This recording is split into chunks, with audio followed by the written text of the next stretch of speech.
Welcome back. Now, Gardaí are continuing their investigation into what they believe was an arson attack on a building accommodating people applying for international protection in Drogheda, County Louth, on Friday night. Tabitha Monaghan, political correspondent with the Irish Independent, has stayed with us. She is joined alongside Labour councillor and Mayor of Drogheda, Michelle Hall. Good morning to you both, Michelle. Morning. Thank you so much for joining us. Tabitha, can you give us any updates on the arson attack that we saw on Friday? Yeah, so as some people will remember, it happened at about 8:30 on Friday. Gardaí now believe that 2 people were potentially involved in this. One person who we see on the CCTV camera pouring an accelerant onto the stairs and then lighting the accelerant. Then another person that was standing outside as a lookout. So essentially what we believe now, especially because we have the CCTV, earlier reports, I think, in and around Friday and Saturday, was that it was understood that a firework had caused the fire. But now Gardaí are looking at it as an arson attack, that we see an individual pouring what Gardaí believe could be petrol onto stairs, then lighting it and then taking off. But what's really worrying about this, not only the 5 people, 4 children that had to be rescued from the upstairs part of this building, but the children that were involved in that, was this staircase was the only access and exit from this building, which is incredibly stressful for anybody who would have been trapped in that. We have 28 people who've now been made homeless as a result of this incident. So what Gardaí are now doing is that they are now looking at other CCTV around the area, trying to identify the people who could have been involved in this, because as anybody who would have seen the CCTV, the individual has their identity covered. They're wearing gloves so that they can't be identified. So they're trying to figure out now what were the next movements of these people. A newborn baby was upstairs. 20 days old. 20 days old. The one access. Yeah. Attempted murder charges. Potentially, yeah. That's what's being looked at by the Gardaí now. Yeah, exactly. Yeah, because it was potentially.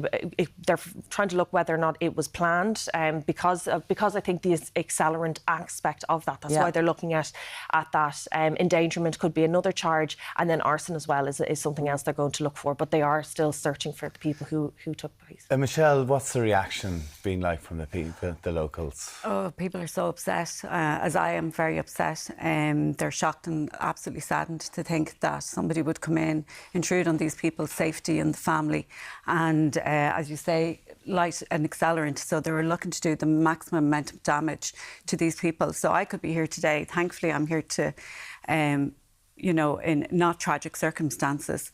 It could be mass murder. It literally could have been 28 people dead, and that seems to be their intent. So it's hugely traumatising for the families. And the people of Drogheda have come out in force to say that this is not a reflection of who we are. This is 2 people, as we found out today, 2 people who had intent to really harm these people, but that is not what the people of Drogheda are about. We do not have riots, we don't have marches, we have never been engaged in this far-right rhetoric or extreme nationalism. The far-right have tried to come into Drogheda, they've tried to stoke fear and division. It's never taken hold, because people in Drogheda are just not interested in that. We're a very tolerant and compassionate town, so we're the largest town in Ireland, and because we've had a large hospital, which is the biggest employer in our town, so it was the Medical Missionaries of Mary, and so we've had people of colour living in our town for over half a century. So we don't know if they're living in an Ipas centre, if they're working in the hospital. They're here to make a better life for themselves and I saw to contribute to society. Today, one of the mums of the 2 children that was in she was a healthcare worker. She was a healthcare worker. She was at work, and her 8 and 12-year-old girls, she had so many missed calls you could see on her phone, and then had a message saying, "The house is on fire, please answer." Yeah, wouldn't you just be so sick to your stomach when you get something like that? And I really want to commend the Gardaí and the fire services on the busiest night of our whole year. The Halloween services are so stretched, and I don't know whether the timing of this particular attack was used so that maybe Gardaí couldn't get there quick enough, or fire services couldn't get quick enough, but they did, and they rescued them. And I'd like to thank the Gardaí and the fire services of Louth County Council for their quick action in saving people. We're living in a world, Tabitha, of the services are stretched. Drogheda is a stretched town. It's looking for city status at this stage. There's so many people that live in Drogheda. And there's a fraught debate. 100,000 Ukrainians have come into Ireland in the last few years. What is the feel? How is Drogheda doing in relation to services? Are you hearing from people those kind of dog whistles, Ireland is full? Are you hearing that sort of a thing? You do hear it.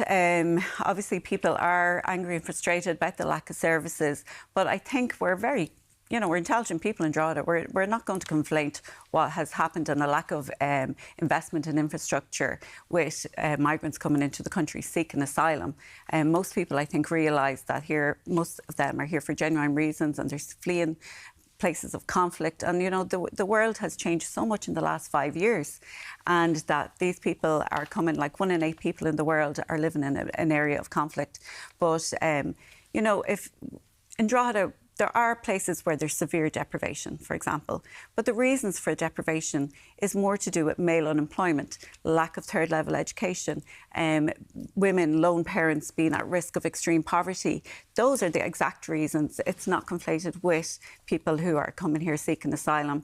And in fact, the figures do show that this year in Ireland, that we have much less people seeking asylum than we did this time last year. So we have 9,500 people seeking asylum according to International Protection Office figures, whereas 15,500 people. It was 18,554 last year. It has dropped to 9,000 this year. Yeah. So it has dropped. You know, so the misinformation going out there that these numbers are increasing when it isn't actually. Listen, when you see something like this happening, though, you can imagine the people living in those centres are feeling very scared going forward. I know that the Minister of State Justice, Home Affairs and Migration, Colin Brophy, has said a security review of all Ipas centres is now being speeded up to try and make sure and assure people that they're safe. Yeah, so I think there's over 300 centres across the country. So they want to, as you said, Colin Brophy said, they don't have a timeline for this. We don't actually have a huge amount of detail because it was only announced over the weekend. There is going to be a review into security. But Nick Henderson of the Irish Refugee Council, he was out this morning and he had said, like, maybe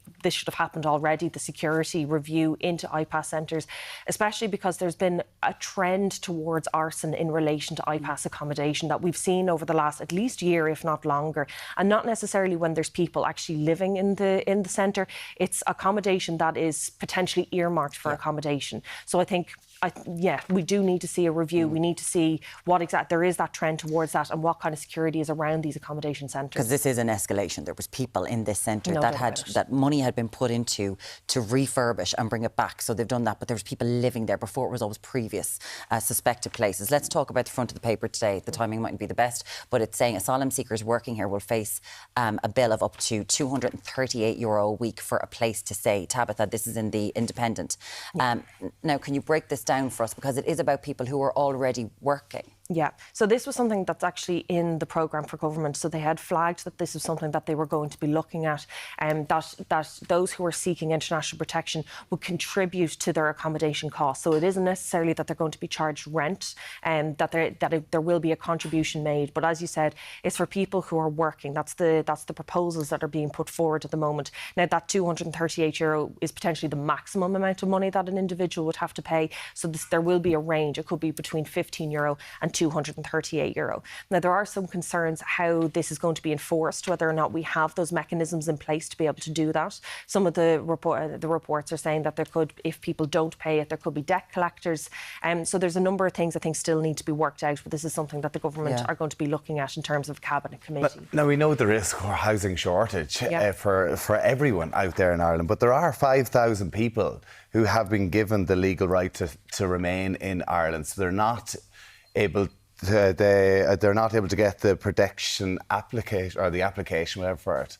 So it's a tricky one now for the government, for these 5,000 people, to try and get them to go and find housing when there's nowhere really for them to go. Well, this is it. And there's another part to this as well, separately, is actually how Ukrainians seeking temporary protection are going to be treated now. There's proposals that what will happen is that they'll come over, and instead of having 90 days to find accommodation, their own accommodation, this could be reduced to 30 days. Now, as you said, it's really difficult for anybody in the country to find accommodation. So when you're coming over, we have seen in recent months in particular, there's been an increase in the number of Ukrainians who have come over seeking international protection here.